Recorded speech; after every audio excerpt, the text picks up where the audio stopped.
लोग पढ़ाई का मतलब समझते हैं रिवोट, रट लेना। से माता मुझको बंदूक दे दो मैं भी लड़ने जाऊंगा। शुरू से इंग्लिश मिटाना, हिंदी बचाओ, इंग्लिश भाषा में अंगिका बचाओ, इंग्लिश मिटाओ। फिर अंगिका समाज हम बनेबे, घरे घरे दियारा जलेबे। मिथिला समाज हम बनेबे, घरे घरे दियारा जलेबे।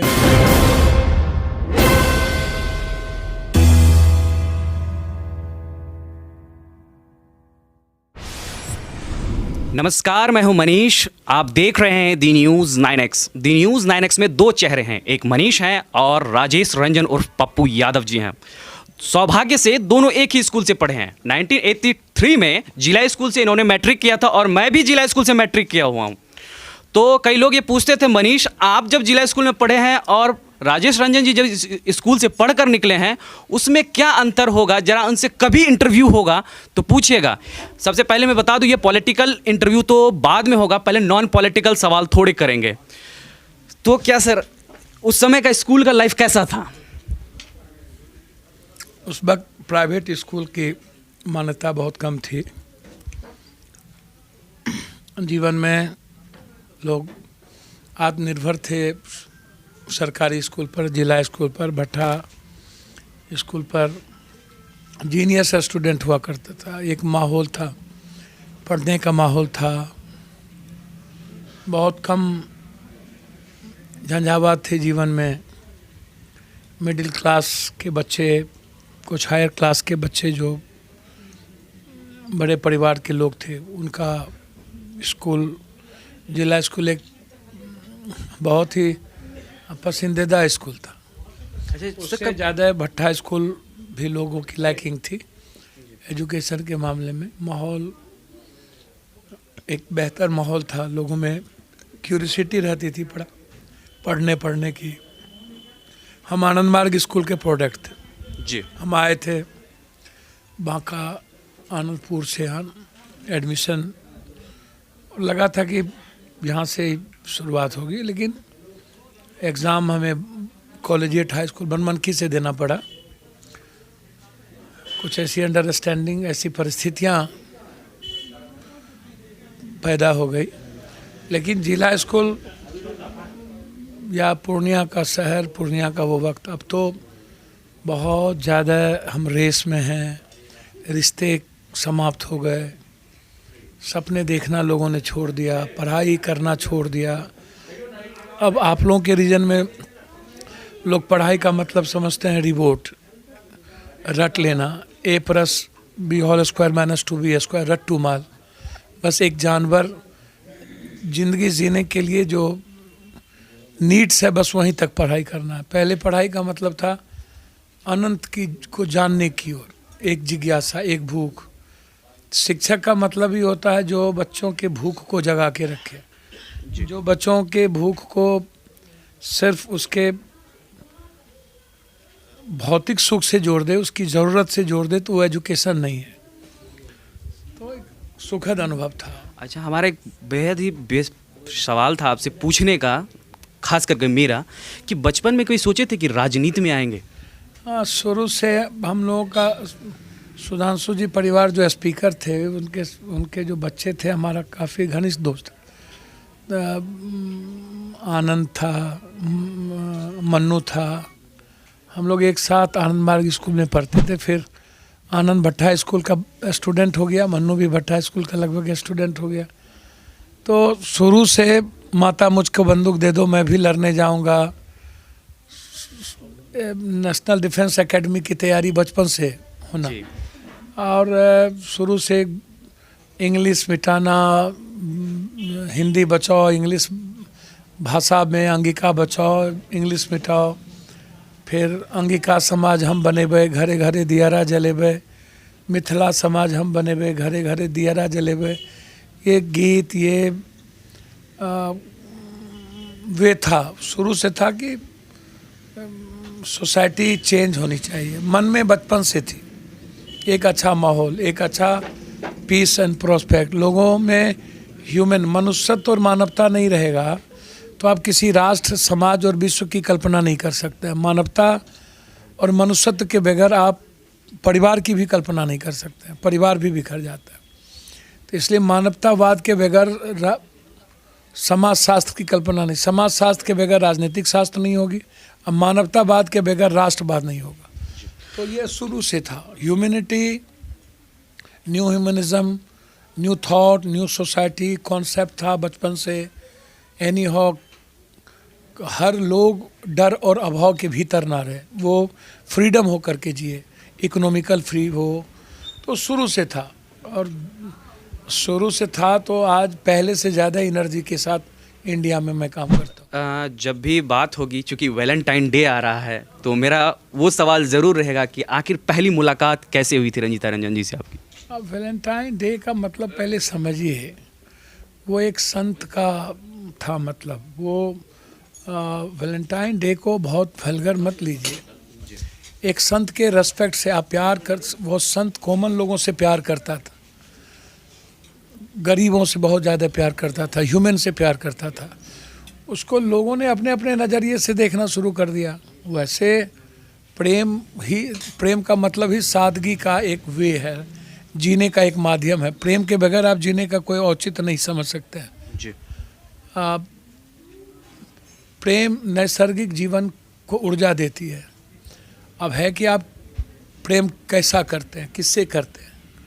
प्रेम आप एक कॉमन मैन से करते हैं, गरीब से करते हैं, एक अभाव में रहने वाले लोगों से करते हैं, तो आप कैसा करते हैं? क्या उसके जीवन के जीने के तरीके में आप इन्वॉल्व होते हैं? क्या उसके जीवन के मुस्कुराने में आप इन्वॉल्व होते हैं? क्या उसके जीवन के साथ खड़े होते हैं? प्रेम का मतलब है अनुनाश्रय संबंध। अब एक विश्व माँ करुणामयी माँ मदर टेरेसा भी थी, तो एक उसको भी कहा गया, एक माँ का भी प्रेम है जो वात्सल प्रेम जिसको हम कहते हैं। एक जो प्रेम है ह्यूमन का, जो कॉमन मैन। अब जो पप्पू यादव से आप कहिएगा तो कोई ऐसा इंसान हिंदुस्तान में नहीं होगा जिसके बारे में मुझे जानकारी मिलती होगी, मैं लगभग उन तक नहीं पहुंचता हूँगा। तो वो मैं हार्ट से करता हूँ, मैं दिल के मैं समर्पित रहता हूँ मानवता के प्रति। तो जो प्रेम की बात आप करते हैं, एक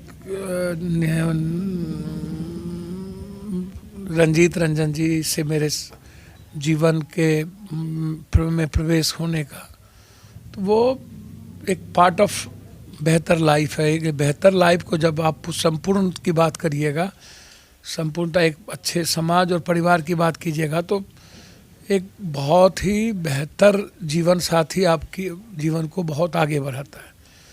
तो बड़ी कृपा है वाहेगुरु की, ईश्वर का, परमात्मा का, कि उन्होंने एक दो विचारों को एक साथ, दोनों एक आप ये ऐसा कह सकते हैं कि दक्षिण पंथ वाम पंथ अलग अलग सीक्वेंस, अलग कहाँ सिखिज़्म एक अलग धर्म के रास्ते पर, और फिर जीवन का मेरे जीवन में या मैं उनके जीवन में आना एक सुखद अनुभव है हमारे लाइफ का।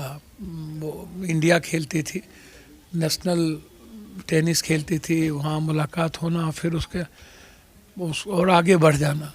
तो मेरे जीवन में सामाजिक राजनीतिक जीवन में जब वो 94 में हम लोग आए एक साथ, तब से लेकर के दोनों अवार्डेड हैं। हम 5 बार अवार्डेड है वर्ल्ड में, क्वेश्चन और डिबेट में वो भी 2 बार अवार्डेड है। उनको सुनने के लिए सदन में लोग बैठते हैं। देश की बहुत अच्छा स्पीकर है, बहुत अच्छा माँ है, बहुत अच्छा लेडीज़ है। अब शायद बहुत कम लेडीज़ वैसे ही अच्छी होती हैं, सादगी, प्रेम, एक भाव, कटुता कम होता है, आलोचना नहीं होती। लेकिन मेरे जीवन के लिए एक माँ के रूप में बच्चों के लिए और एक अच्छे समाज में जो सामाजिक जीवन बेहतर लाइफ है, वो उस लाइफ को मैं कल्पना नहीं कर सकता। इसलिए जो रिश्ता प्रभु ने दिया है वो एक आयाम, एक मजबूत रिश्ता दिया है। जी। सवाल थोड़े पॉलिटिकल कर लेते हैं अब। पूरे देश में किसान आंदोलन चल रहा है और मैं भी एक किसान का बेटा हूं और पप्पू यादव भी किसान के बेटे हैं। तो 2 किसान के बेटे बैठे हैं और वार्तालाप चल रही है। पप्पू यादव जी इसे किस रूप में देखते हैं और जानते हैं? किसान है कहाँ? आप किसान कैसे हो जाइएगा? आपके पास 1-2 बीघा ज़मीन नहीं है, आप उसमें किसान कैसे हो जाइएगा? आप बट्टेदार हैं या दिहाड़ी मजदूर होंगे या सीमांत किसान होंगे या छोटे किसान होंगे। किसान का मतलब है 3 एकड़ से ऊपर, जो भारत में 40% 1 डिसमिल ज़मीन भी नहीं है लोगों को, और 85-87% है जिसके पास 1 बीघा से नीचे ज़मीन है। हमारे यहाँ तो 92.3% लगभग 1 बीघा से नीचे कम ज़मीन है। और किसान तो कभी भी अपने 2 फसल या 3 फसल को कभी क्वालिटी के साथ आगे नहीं बढ़ पाया। क्वांटिटी ही नहीं है किसान की, बेहतर क्वालिटी नहीं है। हम सरप्लस में रहते हैं। हम कभी भारत में पशुपालन पर जोर नहीं देते हैं, हम फूल उपजाने पर जोर नहीं देते हैं, हम मछली पर, मखान पर, मुर्गी पर, अंडे पालन पर, दूध पर। ये हमारा डेनमार्क से ज़्यादा है, लेकिन यहाँ पर पशुपालन पर कोई गवर्नमेंट काम ही नहीं करती है। जबकि हम रिफॉर्म कर सकते हैं पशुपालन के द्वारा, बहुत बड़ा रिफॉर्म कर सकते हैं। जैसे सब्जी के द्वारा हम बहुत बड़ा रिफॉर्म कर सकते हैं, फल के द्वारा।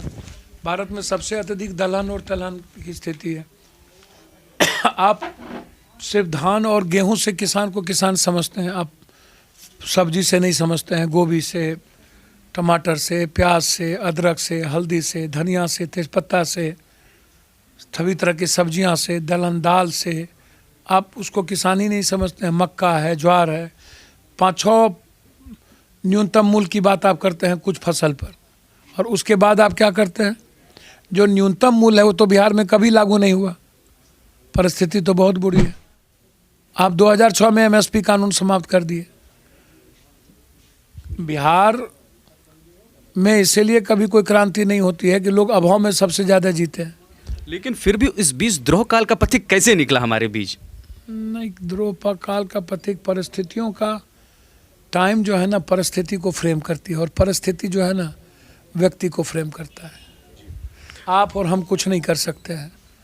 लड़ाई बहुत बड़ी है, आर पार की लड़ाई है।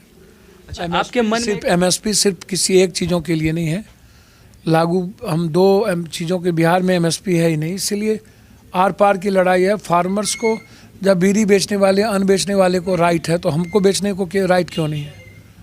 फार्मर्स को राइट क्यों नहीं है? जी, फार्मर्स अपनी कीमत क्यों नहीं लगाता? आप कृषि का उद्योग का दर्जा दे दो, फसल बीमा कर दो, फसल का किसान बीमा कर दो, जो बिहार को 1 पैसे नहीं। आप 15,000 11,000 रुपया फसल बीमा पर आप कहते हो कि मैंने लागू किया। बिहार को 1 रुपया आज तक 2016 के बाद फसल बीमा का नहीं मिला जी। हाँ, उसके बाद जो 1 बीघा से नीचे ज़मीन है, बट्टेदार हो, दूसरे की ज़मीन करते हो, जब कोई सरकारी सुविधा की मिलने की बारी आती है तो खेती को, जो खेती का मालिक है उसको मिल जाता है, जो खेत करता है उसको मिलता ही नहीं है। तो अब तो हम साइक्लोन हो, तूफान हो, डूब जाए, हब जाए, सुखाड़ हो जाए, बारिश आ जाए, बीज खत्म हो जाए, तो वो जो खेती करता है उस पर पड़ता है। लेकिन जब कोई सुविधा मिलनी होती है तो खेती वाले को मिल जाता है, जो खेती करता है उसको नहीं मिलता है। तो आप कब देते हो, क्या देते हो? अब जाप क्या करने वाले? जाप का मतलब है संघर्ष, कॉमन लोगों की बात उठाना, कॉमन लोगों की करना। कोरोना वायरस, लॉकडाउन, बाढ़, किसान, अभी फार्मर्स को लेके अकेला जाप लड़ रही है। हर इशूज़, अपराध बिहार का सिर्फ जाप, छोटी घटना सिर्फ जाप, धरना की बात हो सिर्फ जाप, लाठी चले स्टूडेंट पर सिर्फ जाप। जाप का मतलब है एक नया बिहार का निर्माण। आपको हमारा यह इंटरव्यू कैसा लगा? आप अपनी राय हमारे कमेंट बॉक्स में ज़रूर दें। अगर आप हमारा यह वीडियो फेसबुक पे देख रहे हैं तो हमारा फेसबुक पेज लाइक करें। अगर आप हमारा यह वीडियो यूट्यूब के माध्यम से देख रहे हैं तो हमारा यूट्यूब चैनल दी न्यूज़ 9X को सब्सक्राइब करना ना भूलें। शुक्रिया।